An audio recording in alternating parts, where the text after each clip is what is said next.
may, as I have heard many times, that worship is the performance of many for an audience of one, and the one, of course, meaning God. I've never really liked that definition, although probably at some point in my life I used it, because worship isn't a performance. It is for real. Let me explain to you what I mean. Back in the 60s, I was traveling in evangelism, and I was involved with a church in Miami for a weekend revival. And I flew in early, stayed in a very nice and expensive hotel, one that had entertainment in the dining room. And the entertainment that weekend was Sergio Franchi. Now, I don't expect you to know who Sergio Franchi is or was, but at that time, he was quite famous. He was an Italian crooner, they would have called him. He sang beautifully, he looked handsome, he was dashing, and all the ladies just swooned over him. And there at dinner that night, I watched him sing his love songs one after another. And then at one point in the performance, he came down off the platform, he walked over to the front row, and he pulled a lady's chair back, and she turned around, and he sat down in her lap, and he sang a love song to her. She was shocked, of course, and she was a little bit embarrassed, but she gathered her wits and she accepted his performance quite well. And I noticed that her husband was quite pleased with what was happening. He didn't seem at all bothered by the fact that this Italian man who was so appealing to all the women were sitting in his wife's lap.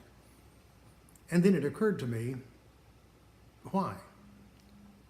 Because it was the 10 o'clock performance.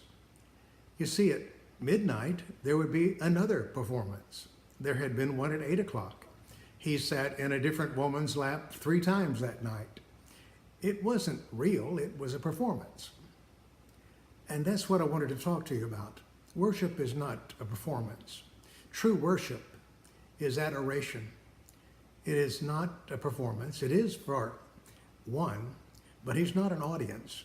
He is our bridegroom. So let's keep those things in mind as we consider what is worship. And it's important that we understand how sincerity fits into that. The word sincere, sin in whatever language that is, I suppose Latin, means without.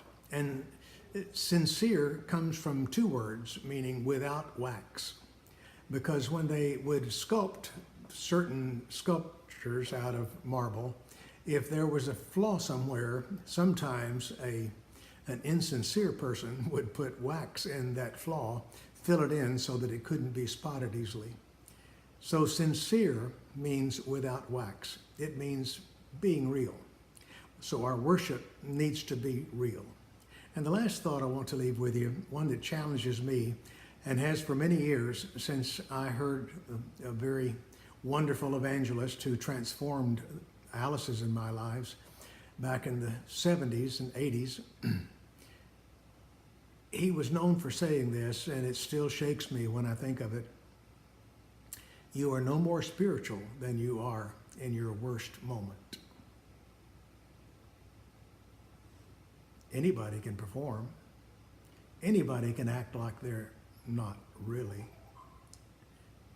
But we're no more spiritual than we are in our worst moment. That's the measure of who we are. Think about it.